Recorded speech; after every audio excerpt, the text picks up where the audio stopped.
Did you notice that? Maybe you heard it, a far-off rumbling like a train coming into town, or a creak like a rusty gate being forced open. Or maybe you felt the vibration, a thumping bass that made your chest pound and your heart beat in tempo. What you felt, what you heard, was the world turning upside down. The way things always have been, the way we assume they have to be, becoming looser and looser until the entire system flips on its head. And God wiping God's hands and murmuring, that's more like it. See, everybody knows who's blessed. The rich, of course, the powerful, the strong, the healthy. Money, power, and strength are proof of God's love and favor. It's a truth universally acknowledged from the 1st century to the 21st. A fancy house, lavish parties, the ability to bend people to your will and get whatever you want when you want it, that's blessing. That's why everybody wants to be rich, powerful, and strong. Jesus says no. Blessed are the poor.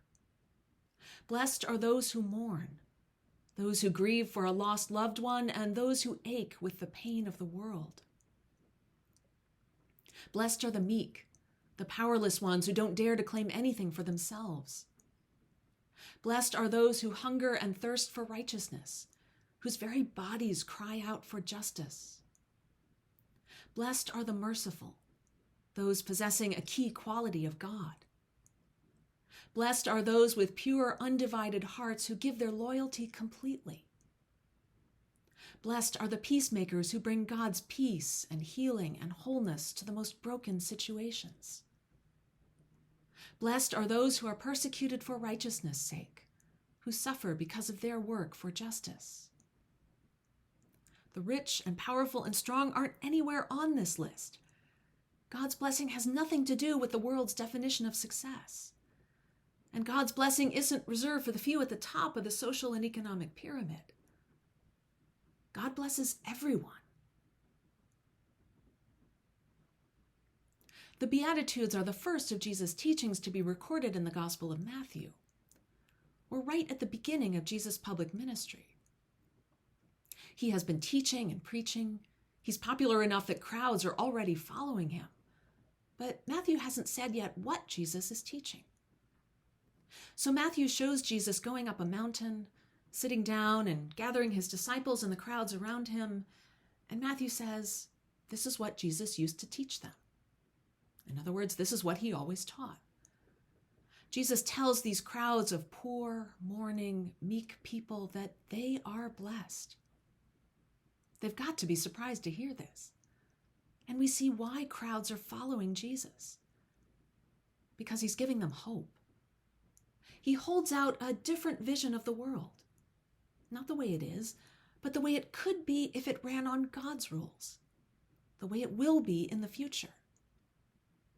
And Jesus is telling these poor, mourning, meek crowds that they are valuable and beloved in God's eyes, just as they are.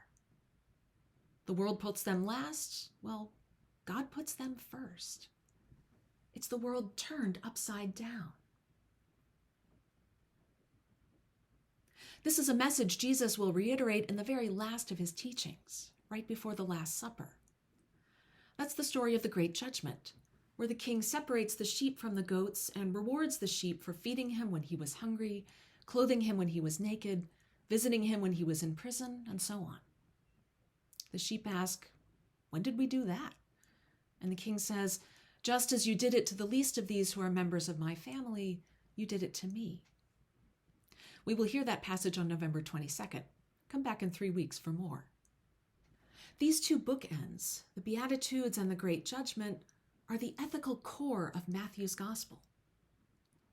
Who is blessed? The poor, the mourning, the sick, the imprisoned. And caring for them is caring for Jesus himself. Greg Boyle, a Jesuit priest and founder of a gang rehabilitation ministry, says that blessed is not quite the right word for the Beatitudes.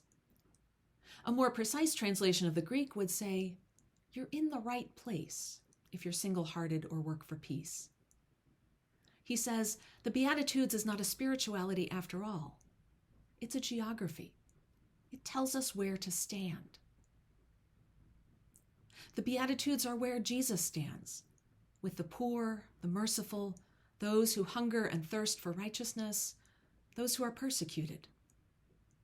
When we stand in those places, because we've chosen to go there to follow our baptismal vows, or because life happens, Jesus stands with us. And the saints stand with us too. As we are baptized, as we bind ourselves to Jesus and he to us, we join the communion of saints, the great cloud of witnesses to God's power and mercy. It's a communion that transcends the bounds of time and space. All those who have ever been united to Jesus in baptism are united to each other through him. The saints who have concluded their earthly pilgrimage support us who are still on our journey. The saints prayed for us while they were living. Now that they're dead, why would they ever stop? So they continue to hold us up with love and prayer. The support of the saints means so much to us because they have stood where we do. Every struggle we have ever had, every suffering or joy or triumph we have known, someone in the communion of saints has been there too. We are never alone. You might have heard me talk about Julian of Norwich, an Englishwoman who was a child when the Black Death first came to the British Isles in the 14th century. That pandemic killed about a third of England's population, and a few years later it came back, and again a few years after that. The loss of so many people destabilized the economy. There simply weren't enough workers left for the country to run the way it used to. England went through massive, sometimes violent, political and economic change on top of the suffering of the disease. Julian stood where we do, amid a new, poorly understood pathogen that causes incredible suffering, when all the certainties about life have evaporated, in circumstances nobody could have foreseen or planned for. Yet, in the midst of that, Julian had a series of visions that convinced her of God's abiding love for humankind, made real in Jesus. That certainty helped her persist, and her wise counsel, her proclamation of God's love helped many others persist in those difficult years.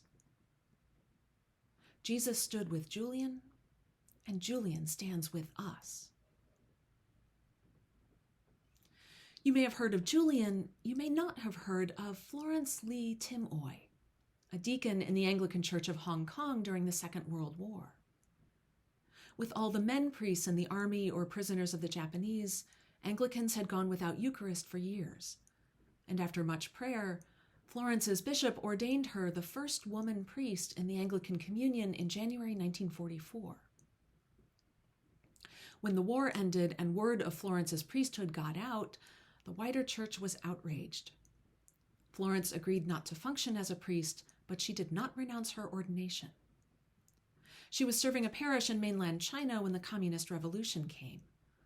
All churches were closed, her home was raided several times and her possessions taken. Red Guards cut up Florence's vestments. She was sent for re-education and finally to a forced labor camp. Florence stood where we do, isolated from family and friends, unable to travel or even move freely, prohibited from doing the things that give life joy and purpose. She got through those grim times by going up a mountain to pray. Nobody knew what she was doing. And one day she heard God speak to her, "Are you a wise woman? You are a priest."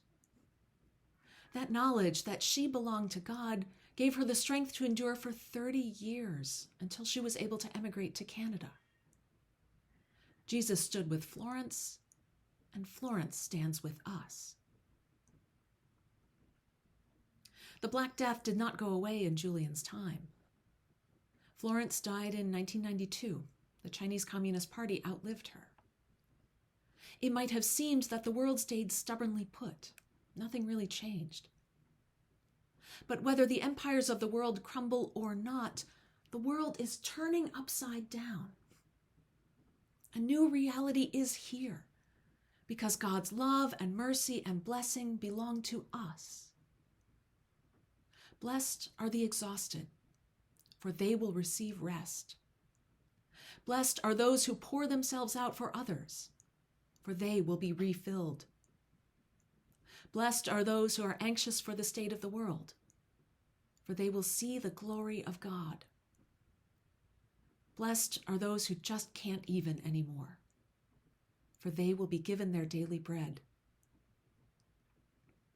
And as we hold on, 10 months into this awful year, Julian is praying for us. Florence is praying for us. The saints are standing with us. Jesus stands with us. And God keeps pushing away at this broken, beautiful world, rocking it back and forth, working to shift it. With God's help, eventually this world will turn upside down.